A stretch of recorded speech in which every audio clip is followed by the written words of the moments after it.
कधीच नाही चुकणार तुमचे फेवरेट टीव्ही शोज झी5 सोबत, तेही एकदम फ्री।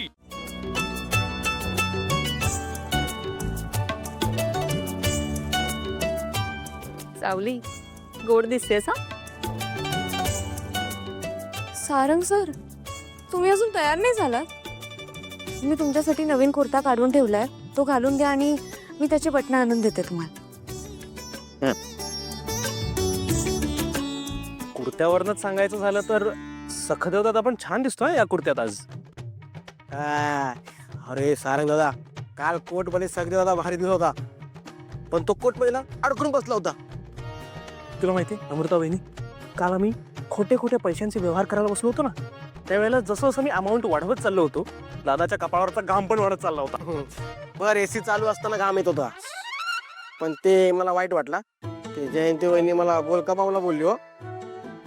अहो बबलू दादा, जरा समजून घ्या ना, तुम्हाला माहिती आहे ना आमच्या घरचं खूळ आहे ते। हा, खुळ्यावरनं आठवलं।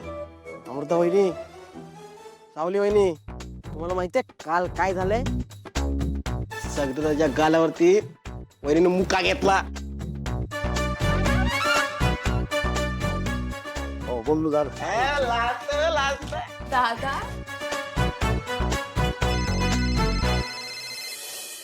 हॅलो, हा हा, आलो आलो आलो आलो।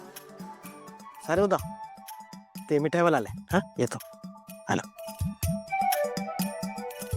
सारंग सर, तुमचे खूप उपकार आहेत बघा, म्हणजे तुम्ही नसता तर माझी काय अवस्था झाली असती ना हे माझं मलाच माहित। दादा असं काही नाहीये। नाही हो, तुमच्यामुळेच वाचलोय मी,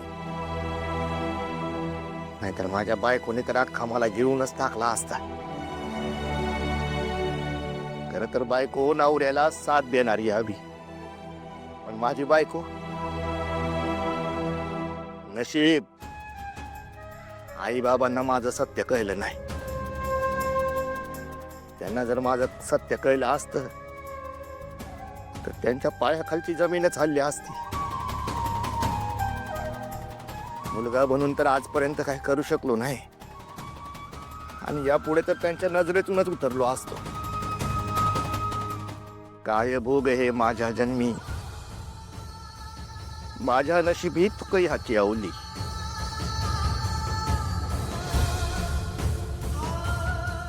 सारंग सर, तुमचे खूप खूप उपकार आहेत बघा माझ्यावर। दादा हात नको जोडू प्लीज। हे बघ, मी ना माझ्या माणसाची मदत केली आहे, आपल्यात मैत्री झाली ना, आता मित्र आहोत आपण। प्लीज अशी उपकाराची भाषा नको करू। फोन, हॅलो, हा,